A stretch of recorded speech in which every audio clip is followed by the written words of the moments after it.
if you've got a really good support at home, if you have a really good partner or close friend or roommate that you live with or family that you live with that are really supportive and positive and that's going to live through you, that's great.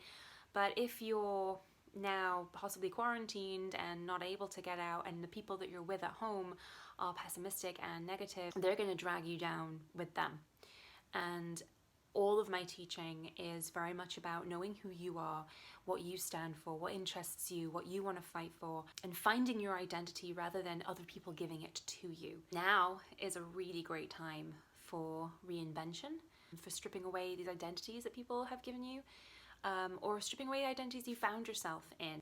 Maybe you were at a job that you really, really hated and you were just doing it just because it brought in some money, but actually at the core of it, you're not really that happy. Now is a really great time for a reset button. It's a great moment of pause for you to just be like, okay, let me just look around my life and what I do and who I spend my time with and what I spend my money on. Is that because I'm choosing to do them?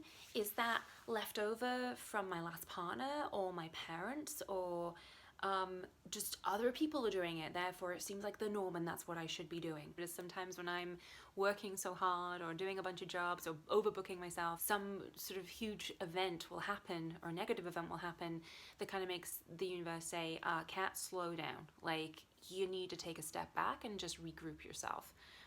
I feel like this is kind of what this whole event is doing to us now. It's saying, hey, people of planet Earth, take a step back and just regroup yourself. I would definitely try and take this time as a gift for you to be like, okay, if I needed some self-care and some downtime, I'm going to give that to myself, and without any apologies, without any guilt.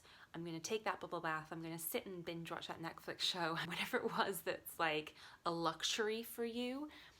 Like, give yourself the time to do that. That's absolutely allowed, but it's difficult to not let that filter into the rest of your time. All those things I've been putting off because I've like, oh, life is taking over.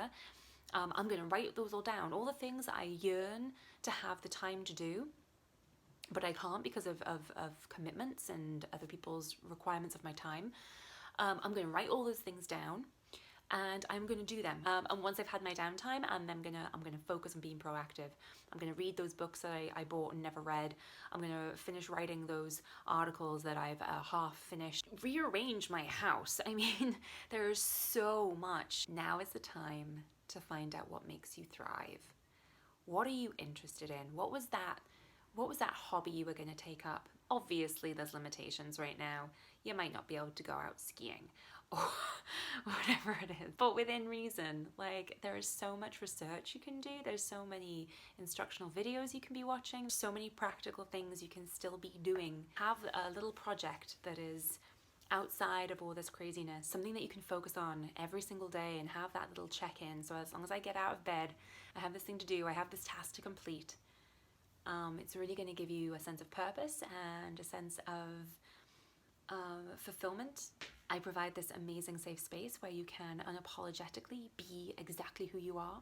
There is no judgment. There is no this is right, this is wrong. It's what fires you up, what do you want to express, and how can I help you do that, and how can I give you the permission to be that person, explore that person, and allow that person out into the world.